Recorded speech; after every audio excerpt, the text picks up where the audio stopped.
It's a beautiful morning. Un día bonito.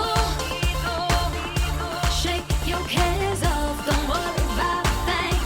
Today is so beautiful, so beautiful.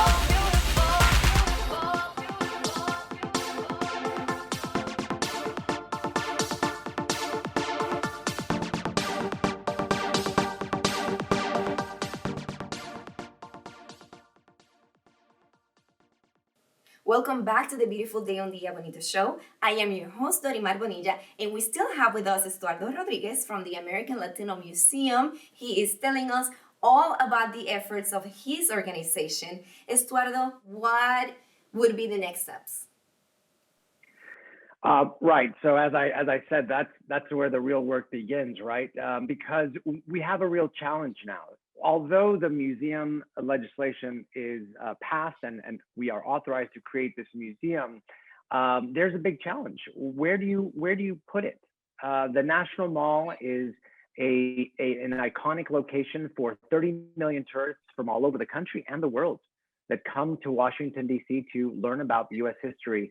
And to just simply pop up another museum on that National Mall between the Washington Monument and the Capitol building is difficult. There are 3 locations that we're looking at. One is an open parking lot by the Senate. Another one is a historically protected building called the Arts and Industries Building.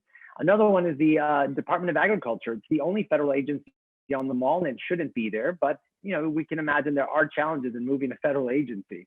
And then the last one is the reserve. It's an open field across from the African American Museum. There's a lot of pressure to keep that as an open space, but the reality is it would be perfect to go side by side with the African American Museum. So we have to advocate, make noise, and ensure that we get the best location possible. And we also have to make sure that we as a community, we put skin in the game, that we commit, like the African American Museum had individual contributions and corporate contributions. We must ensure that our donations are there to support the creation of the museum. It is going to be a 50-50 split between the government and the individual donors and philanthropists and business leaders to open up these doors. Wow, that's a lot of work. But so now you go find a location, decide what the location will be, and then once you find the location and you start working on it, what can the museum goers expect to find at the museum, at this wonderful, exciting institution that you're going to have right in the Capitol? Yeah, I think that's been the question. I like to look at the African American Museum as an example in that it covers so many important themes: the origin of the community, their experience in the early founding years, and then moving into different eras of music, of art, of science, of medicine. We have so many stories to tell. Unlike the African American Museum, we also have a very different origin. We have the Mexican experience that was always part of the United States, where the border moved on them versus them immigrating into the country. They were always here. The Caribbean, Spanish, South American, Central American experience, right? Those individuals that came from all over the country, they have different starting points. But what we do know is that culture, that commitment to create and build this nation was shared by everyone. So the first city in the United States is St. Augustine, Florida, the first capital, Santa Fe.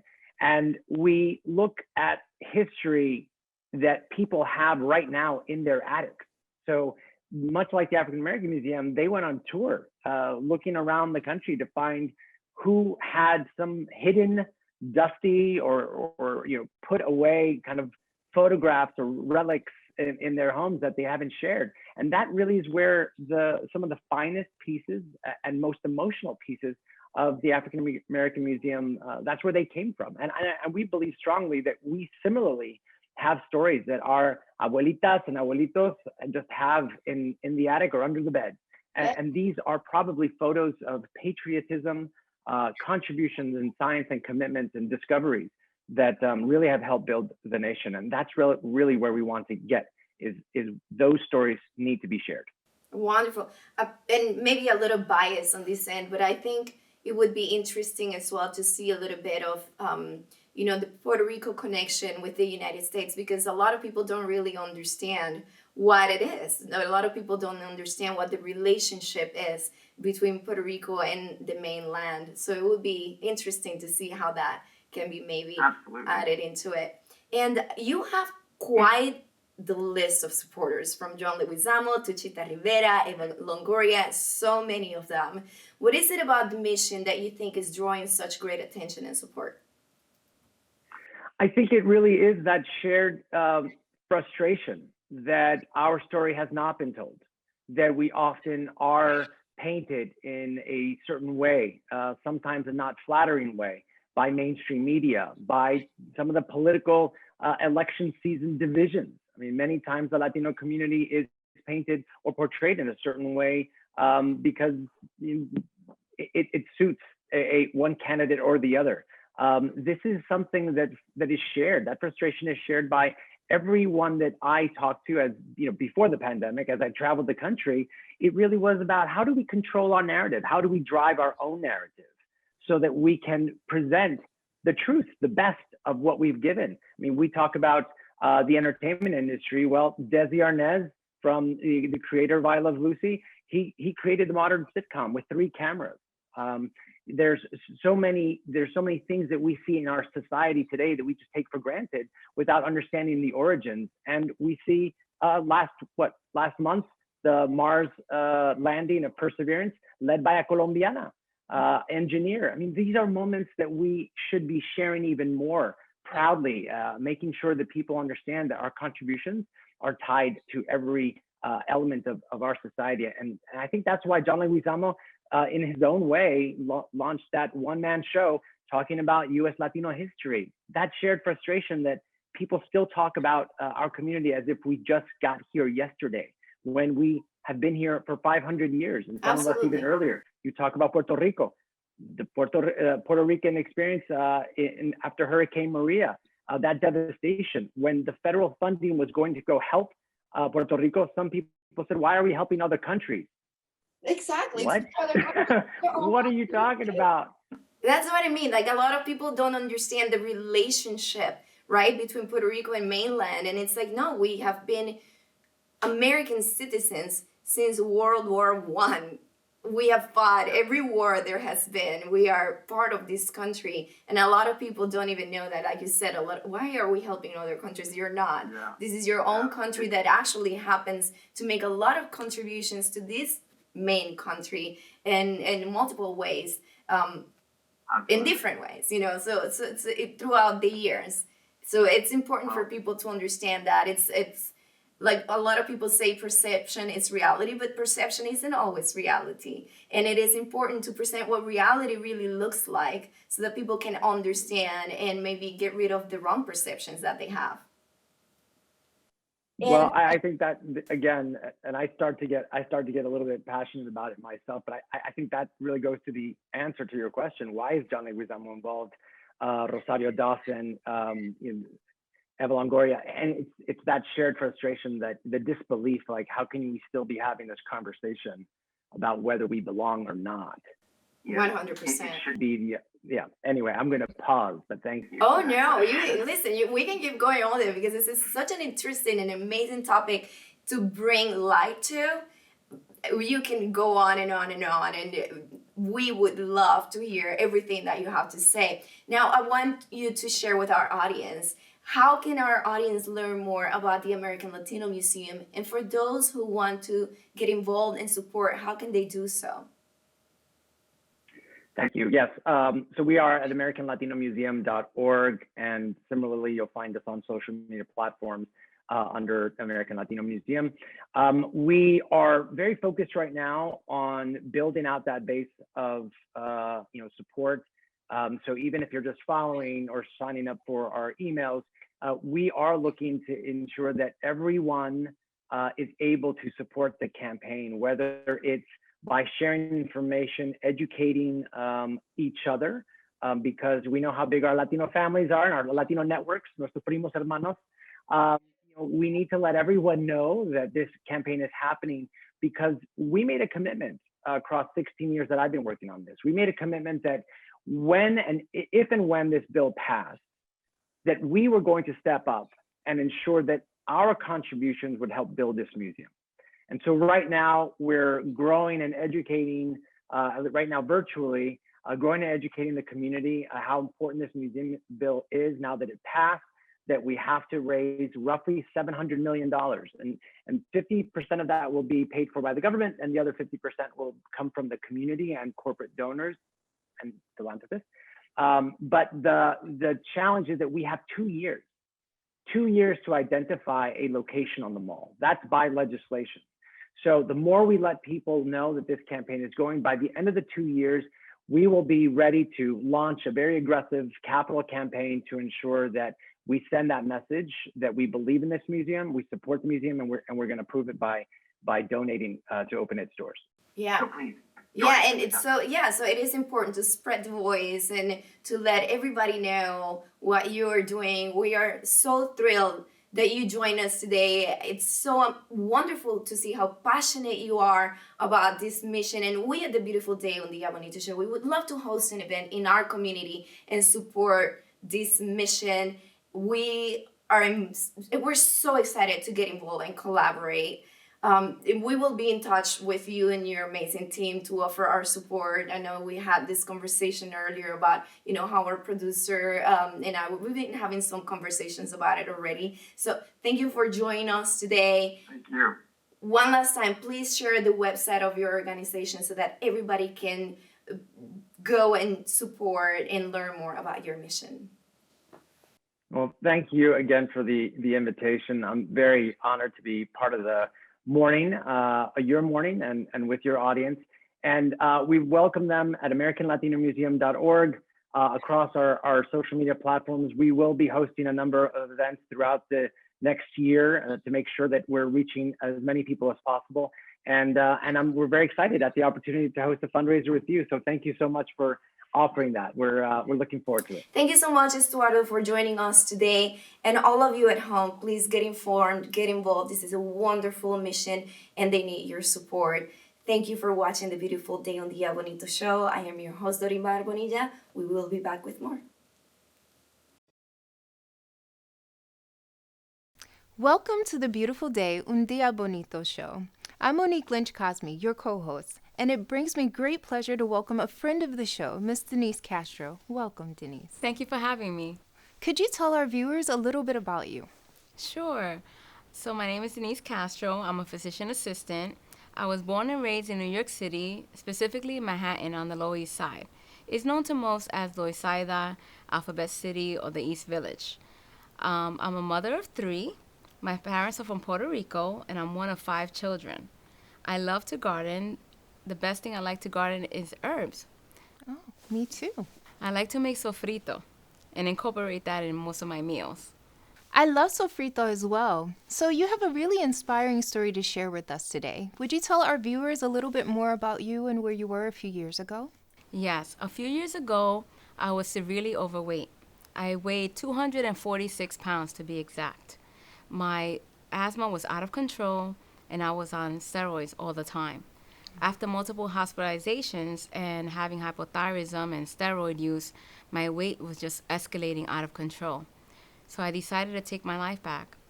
Being a physician assistant with experience in bariatrics, I was helping my patients lose weight, but I was struggling with my own weight.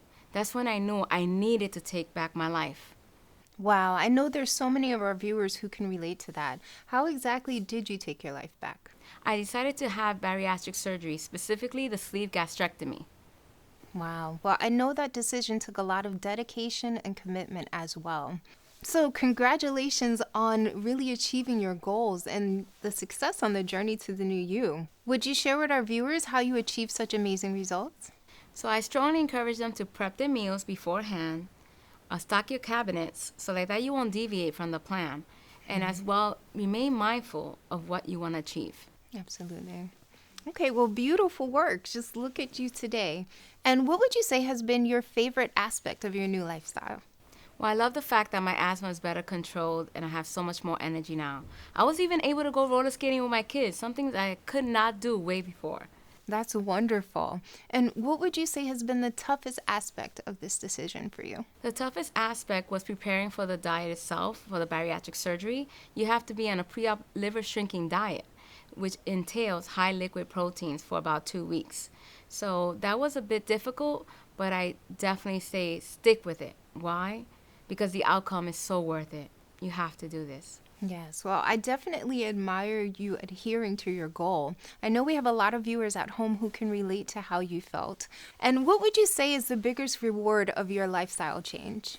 Honestly, it gifted me the opportunity to take back my life. That was the biggest reward. And it also increased my quality of life tenfold. That's wonderful, Denise. And what would you like to do more with your experience and what you've achieved? I would love to pay it forward and inspire others to do the same so they can also regain their health. Yes. That's my main goal. And for people to understand that they can fight obesity, that it can be treated. There is a solution. You just have to believe in yourself that you can do this. I agree with you. And what advice would you give to someone, say our viewers who are at home right now in a similar position looking to change their lives like you did? It's time to take back your life. Look in the mirror and just say that you believe in yourself and that you can do this. If you understand that obesity can be treated, it's attainable. For me personally, I was very transparent with it. And with doing so, I had a great support system. And I stuck with those who were going to help me reach my goals and made it so much more simpler for me. Yes, I definitely agree with you. Having people around you who support your goal is key to achieving it. How has your diet and exercise changed? Everything's changed. My whole lifestyle has changed. Now I'm able to do resistance training. I get more steps in, and I change my meals. I eat more often, small meals often. That's so great. it became a lifestyle. That's wonderful. Well, Denise, you have truly inspired us here at Beautiful Day. It's been an honor to shine light on your cause and your impact on the Latin community. Where can we learn more about you? Oh, that's easy. You could join me on Instagram at barry.light or at denise at barrylight.com. And I can help you achieve your goals. Let's do this Absolutely. together. Yes, I encourage you to definitely visit barrylot.com where you can work with Denise to change your life too. Thank you so much for joining us today, Denise. We are proud to shed light on you and your impact in the Latin community. I'm your co-host, Monique Lynch-Cosme. To learn more, sign on to beautifuldayundiabonito.com. Coming up next is Rising Stars, a segment where we highlight local talent of all backgrounds as we support the Latin arts and culture of our community. In today's Rising Stars segment, we are featuring artist Ariel, a young female vocalist beginning to make her mark in the music industry and one you want to watch for. I am your host, Dorimar Bonilla. Stay tuned. Welcome back to the Beautiful Day Un Día Bonito show. I am your host, Dorimar Bonilla, and I am here with our amazing DJ Ruby. Thank you, DJ Ruby, for your support to the Beautiful Day Un Día Bonito show. It's such a pleasure having you. You're part of the family. We love you. We're so proud of you and all your accomplishments. You have recently won an award for being a female DJ in New York. Tell me about that. Yes. Well, thank you for having me once again. Beautiful Day, Un Día Bonito show. It's my pleasure to be here once again and support the show with all these great performers in our community. And yes, I have my award from last year in New York City through Viva la Juventud and Telemundo 47. It's an honor and I'm so proud to have it. You should be. Thank you so much. Thank You're you. wonderful. And I think we should plug in your social media. Can you tell our Sure. audience where they can find you? Sure. On Instagram it's dj.ruby, R-U-B-Y, and also Facebook, DJ Ruby. And others for bookings, silamanagement.com. Well, Ruby, today in our Rising Stars segment, we are highlighting a local artist. Her name is Ariel. She was one of the top 10 finalists in the Pocono Great Talent event. Welcome, Ariel. Thank you for having me. Ariel, please share with our audience a little bit about yourself, your background, what inspired you to get into music. Well, I'm a 21-year-old R&B artist from East Stroudsburg, Pennsylvania. I grew up around a family full of music. They played instruments, they always sang to me, and that was a big part of growing up. I also did choir for 11 years, and I sang in shows here and there as well, and I got nothing but encouragement from teachers and peers just to continue music, and I have been pursuing it seriously. Wonderful. Well, since becoming a top 10 finalist on the Pocono Great Talent event, you have been unstoppable. You have been recording your own music, doing music videos. You have even been featured in the hit single song Let It Play with Michael J. and Nuzo. Yes. Congratulations. It's had you. over 100,000 views on YouTube. What has that been like for you? It's been amazing. I've been truly grateful to see all the support coming from strangers and people who have been following me. The experience of filming the video was amazing, and I got to meet some very wonderful people that are still in my circle now. And we can't wait to hear you sing something for us today. You're going to be singing Sometimes. Is that correct? Yes, my single Sometimes. Tell me about that song. What is it about? This song is all about experiencing an environment through stillness and in motion. You could be at a party and sitting in the background enjoying the atmosphere, or in the crowd dancing with everyone. Well, we're looking forward to it. Without further ado, here performing for you her new single Sometimes, Ariel.